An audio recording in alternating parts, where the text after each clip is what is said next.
वज़ीर दाखिला मोहम्मद महमूद अली जो इन दिनों हल्का असम्बली नागार्जुन सागर के ज़िमनी इंतखाबात में टीआरएस उम्मीदवार एन भगत को भारी अक्सरियत से कामयाब बनाने के लिए हालिया में मुकीम रह कर इंतखाबी मुहिम में मसरूफ़ हैं, जहां पर टीआरएस की इंतखाबी मुहिम उरूज पर है। इस दौरान अनुमुला मंडल के उजारेगोड़ा देहात से ताल्लुक़ रखने वाले तेलुगु देशम, बीजेपी और कांग्रेस से वाबस्ता कायदीन और कारकुनों की बड़ी तादाद ने वज़ीर दाखिला मोहम्मद महमूद अली की ज़ेर क़यादत टीआरएस में शमूलियत इख्तियार कर ली, जिन्हें वज़ीर दाखिला मोहम्मद महमूद अली ने गुलाबी खंडवा पहना कर पार्टी में खैर मकदम किया। इस मौके पर टीआरएस कायद के अंजया यादव के अलावा दीगर मौजूद थे। बाद-ए-अज़ा मीडिया से बात करते हुए वज़ीर दाखिला मोहम्मद महमूद अली ने कहा कि हल्का असम्बली नागार्जुन सागर की तरक्की के लिए वज़ीर आला के चंद्रशेखर राव से मशावरत करके खुसूसी फंड्स मख्तस करने पर तवज्जो मबजूल करवाने का तयक़ुन दिया। वज़ीर दाखिला ने कहा कि हल्का असम्बली नागार्जुन सागर में SC, ST, BC और माइनॉरिटी तबक़ात की हालत इंतहाई पसमानदगी का शिकार है,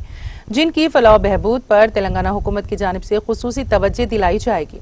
उन्होंने कांग्रेस कायद जाना रेड्डी को अपनी शदीद तनकीद का निशाना बनाते हुए कहा कि जाना रेड्डी ने गुज़िश्ता 35 सालों तक बाहैसियत रुकने असम्बली और वजीर पर सर इख्तिदार रहने के बावजूद उन्होंने इस हल्के की तरक्की पर कोई तवज्जो नहीं दी, जिसके नतीजे में ये हल्का इंतहाई पसमानदा हो गया है। उन्होंने राय दहिंदों पर जोर दिया कि वो ज़िमनी इंतखाबात में कार के निशान को अपना कीमती वोट देकर टीआरएस उम्मीदवार को भारी अक्सरियत से कामयाब बनाएं, ताकि इस हल्के को मज़ीद तरक्की की सिमत गामज़न किया जा सके।